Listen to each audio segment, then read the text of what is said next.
یہ میاں شہباز شریف جو ترکی میں کہہ رہے ہیں کہ میں معافی مانگتا ہوں آپ سے اس برے رویے کی، یہ ٹرکش بزنس مین سے خطاب کرتے ہوئے وہ کہہ رہے ہیں کہ جو پچھلے دور حکومت میں کیا گیا تھا، تو کیا کوئی واقعی وہاں پر کوئی ایسی فیلنگ آف ریزنٹمنٹ تھی پاکستان تحریک انصاف کی حکومت کے حوالے سے؟ کوئی وہاں کے بزنس مین انویسٹرز ناراض تھے ایسا ترکی جا کے وہ جو سٹیٹمنٹ دیا انہوں نے؟ جی بہت شکریہ۔ بیسیکلی پچھلے دور حکومت میں بزنس فرینڈلی انوائرمنٹ نہیں تھا، جس کی وجہ سے سی پیک بھی کافی حد تک ڈیمیج ہوا اور چائنیز بھی ہم سے خاصے ناراض ہوئے۔ اسی دوران سعودی عربیہ نے بھی $20 بلین کی حامی بھری۔ ان کے جو ایم بی ایس ہیں ولی عہد، وہ آئے پاکستان کا دورہ کیا اور ان کو کہا کہ ہم 20 بلین کے قریب، جس میں آئل ریفائنری تھی گوادر میں اور 3-4 پروجیکٹس تھے، وہ بھی ناراض ہو کے چلے گئے۔ یو اے ای نے بھی اسی طریقے سے ہاتھ کھینچ لیا۔ تو یہ جو ٹرکش بزنس مینوں کے ساتھ ہم نے کیا، اس میں کارکے کا کیس بہت مشہور ہے۔ اس میں ہماری کورٹس، چیف جسٹس اس وقت کے افتخار چودھری صاحب بیچ میں کود پڑے،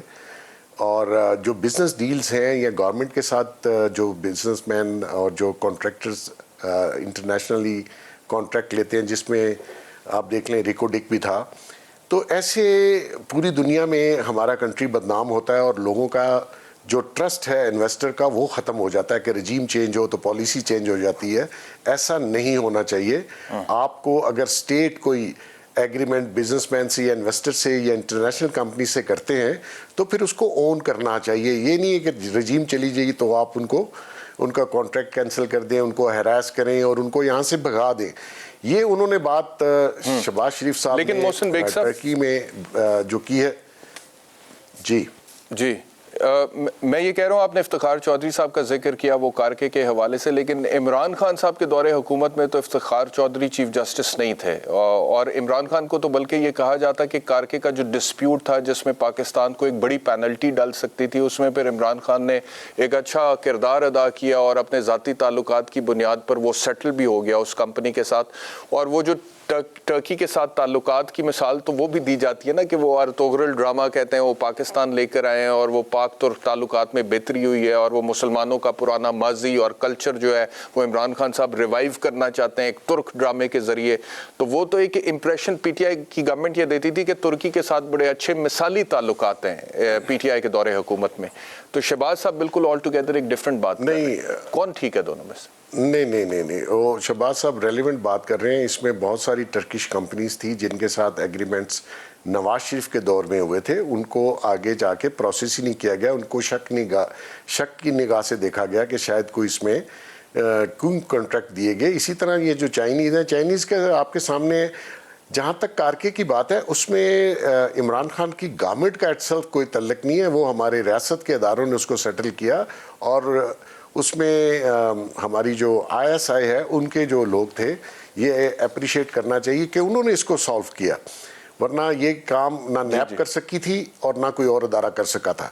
تو جہاں تک شہباز شریف صاحب کے اس اسٹیٹمنٹ کا تعلق ہے، ہمیں اپولوجائز ضرور کرنا چاہیے ایز اے اسٹیٹ۔ اب آپ دیکھ لیں کہ عمران خان صاحب ان کو چور چور کہتے ہوئے تھکتے نہیں ہیں، لیکن وہ کیا وجہ ہے کہ ترکش کے بزنس مین بھی اس گورنمنٹ سے کام کرنا چاہتے ہیں،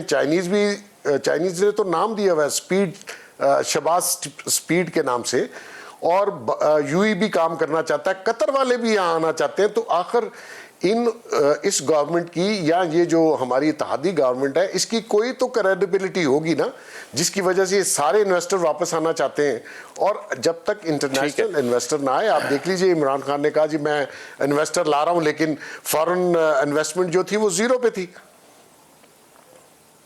نہیں زیرو پہ تو نہیں، لیکن میں کل ہی یہ ڈسکس کر رہا تھا ایک سیگمنٹ میں محسن بیگ صاحب کے ہیڈ آف انویسٹیگیشن سما کے زائد گشکوری صاحب ہیں، ان کی ایک سٹوری تھی کہ پچھلے 3 سالوں میں پاکستان میں فارن ڈائریکٹ انویسٹمنٹ جو ہے اس میں 23% کمی ہوئی تھی۔ اس سے پہلے 2016 سے لے کر 2018 تک جو ہے وہ $7.5 ارب کے قریب تھی، اور ابھی جو ہے پچھلے 3 سال میں عمران خان صاحب کے دور حکومت میں $5.82 بلین کے قریب تھی، تو کمی تو واقع ہوئی تھی۔ تو اب آپ یہ کہہ رہے ہیں کہ شہباز شریف صاحب کے آنے سے اب یہ جو بیرونی سرمایہ دار ہے یا سرمایہ کار ہے وہ پاکستان میں آئے گا, انویسٹ کرے گا. گیون دا فیکٹ کہ ہماری اپنی معیشت جو ہے اس وقت ہم IMF کی طرف دیکھ رہے ہیں, مفتاح اسماعیل صاحب وہاں پر اس وقت مذاکرات کر چکے ہیں اور سبسڈی 30 روپے تک اٹھا لی گئی ہے پیٹرولیم مصنوعات میں سے, 70 روپے میں سے 30 روپے اٹھا لیے, اور ایکسپیکٹیشن یہ ہے کہ مزید کچھ سبسڈی اٹھائی جائے گی, مہنگائی کا طوفان آئے گا.